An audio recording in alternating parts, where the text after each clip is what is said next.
एक छोटे से गांव में रमेश नाम का एक युवक रहता था।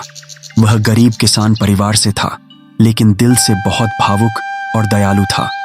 उसकी मां का निधन बचपन में ही हो गया था और उसके पिता दिन रात मेहनत करके घर चलाते थे। रमेश का बचपन खेतों में गुजरता था, जहां वह अपने पिता की मदद करता। गांव में उसका एक ही सच्चा दोस्त था, मोहन।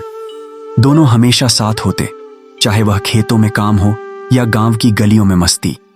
लेकिन रमेश का दिल अक्सर उस समय उदास हो जाता जब वह अपने दोस्त के साथ खेलता और मां की कमी महसूस करता।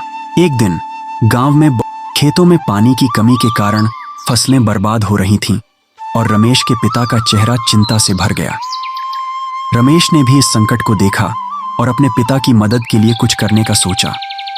उसने गांव के सबसे बड़े जमींदार से मदद मांगी, लेकिन उसने रमेश को अपमानित करके भगा दिया। उसी रात रमेश अपने आंसू रोक नहीं सका और अपने पिता से बोला, बाबा, हम क्या करेंगे? मां भी नहीं है और अब फसल भी नहीं बची। उसके पिता ने उसे गले से लगाते हुए कहा, बेटा, जीवन में संघर्षों से हारना नहीं चाहिए। तुम्हारी मां भी हमेशा यही कहती थी कि मेहनत और सच्चाई के रास्ते पर चलने वाला कभी खाली हाथ नहीं रहता।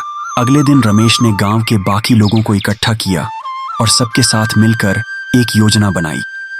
उन्होंने पास की नदी से पानी लाने के लिए एक नई नहर खोदने का निर्णय लिया। ये काम आसान नहीं था, लेकिन रमेश की दृढ़ता और गांव वालों के साथ ने आखिरकार रंग दिखाया। कई दिनों की मेहनत के बाद नहर से पानी गांव के खेतों तक पहुंचने लगा। फसलें फिर से लहलहाने लगीं और रमेश के पिता की आंखों में गर्व के आंसू थे। गांव के लोग रमेश को उसकी हिम्मत और कोशिशों के लिए सराहने लगे।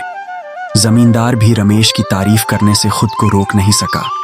रमेश ने अपनी मेहनत से साबित कर दिया कि चाहे कितनी भी बड़ी मुश्किल क्यों न हो, दिल में उम्मीद और इरादे की ताकत से हर मुश्किल को पार किया जा सकता है। सूखे के बाद गांव में फिर से खुशहाली लौट आई थी, लेकिन रमेश के दिल में कुछ और बड़े सपने पलने लगे थे। अब वह सिर्फ अपने गांव की नहीं, बल्कि आसपास के गांवों की भी मदद करना चाहता था, क्योंकि सूखे की मार केवल उनके गांव पर ही नहीं पड़ी थी। रमेश का दिल बड़ा था और वह दूसरों के दर्द को समझता था। कुछ समय बाद रमेश को पता चला कि पास के गांव में भीषण जल संकट अब भी बना हुआ है। वहां के लोग पानी की कमी से जूझ रहे थे और खेती करना उनके लिए असंभव हो गया था। रमेश का दोस्त मोहन उसी गांव से था और वह इस समस्या को देखकर बहुत दुखी था। एक दिन मोहन रमेश के पास आया और बोला, रमेश भाई, मेरे गांव में हालत बहुत खराब है। लोग प्यास से मर रहे हैं और बच्चे बीमार हो रहे हैं। क्या हम कुछ कर सकते हैं? रमेश के मन में मोहन की बातें सुनकर हलचल मच गई। उसने तुरंत निर्णय लिया कि वह अपने गांव की तरह मोहन के गांव में भी नहर खुदवाएगा और वहां पानी पहुंचाएगा। लेकिन इस बार समस्या और बड़ी थी। मोहन का गांव दूर था और वहां तक नहर खोदना बहुत मुश्किल था। रमेश ने फिर भी हार नहीं मानी। उसने गांव के कुछ अनुभवी लोगों से सलाह ली और एक योजना बनाई। उन्होंने पास की एक झील से पानी लाने की सोची, लेकिन इसके लिए बहुत सारे लोगों और संसाधनों की जरूरत थी। रमेश ने मोहन के गांव जाकर वहां के लोगों से बात की। पहले तो गांव के लोग निराश थे और किसी तरह की उम्मीद छोड़ चुके थे, लेकिन रमेश की दृढ़ता और आत्मविश्वास ने उनमें फिर से उम्मीद की लौ जला दी। उन्होंने रमेश का साथ देने का फैसला किया और दोनों गांवों के लोग मिलकर काम करने लगे। दिन रात मेहनत की गई, कई कठिनाइयों का सामना किया गया, लेकिन किसी ने हार नहीं मानी। आखिरकार महीनों की मेहनत के बाद नहर पूरी हो गई और झील का पानी मोहन के गांव तक पहुंचने लगा। गांव के लोग बहुत खुश थे और रमेश को धन्यवाद देते नहीं थक रहे थे। इस पूरे काम के दौरान रमेश को कई मुश्किलों का सामना करना पड़ा। संसाधनों की कमी, कुछ लोगों की नकारात्मकता और खुद की थकान, लेकिन उसने अपने हौसले को टूटने नहीं दिया। उस दिन जब पहली बार पानी गांव के खेतों और घरों में पहुंचा तो मोहन की आंखों में आंसू थे। उसने रमेश से कहा, तुमने तो चमत्कार कर दिया रमेश। तुम्हारी वजह से हमारे गांव में जीवन फिर से लौटा है। रमेश मुस्कुराते हुए बोला, चमत्कार मेहनत से होते हैं और हम सब की मेहनत ने यह संभव किया है। गांव के लोगों ने मिलकर रमेश का सम्मान किया और उसकी कहानी पूरे इलाके में फैल गई। रमेश ने साबित कर दिया था कि जब दिल में दूसरों के लिए प्यार और इरादे में सच्चाई हो तो कोई भी काम असंभव नहीं होता। रमेश के प्रयासों से मोहन के गांव में पानी तो आ गया, लेकिन इसके बाद भी चुनौतियां खत्म नहीं हुई थीं।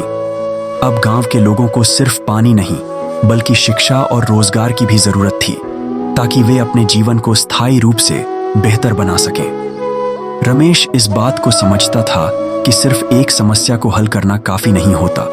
लोगों के जीवन में स्थायी परिवर्तन लाने के लिए उन्हें आत्मनिर्भर बनाना भी जरूरी है। एक दिन रमेश और मोहन खेतों में बैठे बातें कर रहे थे। मोहन ने कहा, रमेश, अब हमारे गांव में पानी तो आ गया है, लेकिन हमारे बच्चे अब भी अनपढ़ हैं। लोग रोजगार के लिए शहर जा रहे हैं और गांव खाली होता जा रहा है। क्या हम कुछ ऐसा कर सकते हैं कि लोग यहीं पर रहकर अपने परिवार का पालन पोषण कर सकें? रमेश ने मोहन की बात पर गहराई से सोचा। उसे एहसास हुआ कि शिक्षा ही वह आधार है जो गांव के बच्चों को एक बेहतर भविष्य दे सकती है।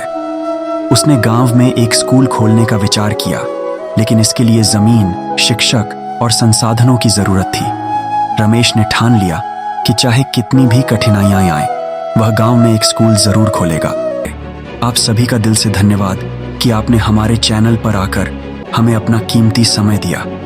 अगर आप यहां तक पहुंचे हैं तो इसका मतलब है कि आप सीखने और खुद को बेहतर बनाने के लिए प्रतिबद्ध हैं, और यही वह भावना है जो हमें आगे बढ़ने और आपको हमेशा बेहतरीन कंटेंट देने के लिए प्रेरित करती है।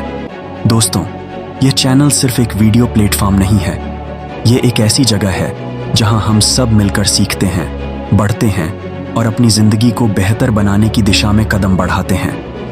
हम यहां आपके लिए ज्ञान, मनोरंजन और जीवन को सकारात्मक रूप से प्रभावित करने वाला कंटेंट लेकर आते हैं, ताकि आप हर दिन कुछ नया सीख सकें और अपने लक्ष्यों के और करीब पहुंच सकें। हर वीडियो में हमारी कोशिश यही रहती है कि हम आपके जीवन को बेहतर बनाने में, आपके सपनों को साकार करने में एक छोटा सा योगदान दे सकें। लेकिन यह सफर तब तक अधूरा है जब तक आप हमारे साथ नहीं होते।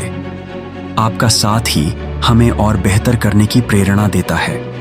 अगर आपको हमारे वीडियो से कुछ भी सीखने को मिलता है, अगर आपको हमारी मेहनत में सच्चाई दिखती है, तो आज ही हमारे चैनल को सब्सक्राइब कीजिए। सब्सक्राइब बटन दबाकर आप न केवल हमारे परिवार का हिस्सा बनेंगे, बल्कि इस सफर में हमारा हौसला बढ़ाएंगे, ताकि हम और भी बेहतर कंटेंट आपके लिए ला सकें।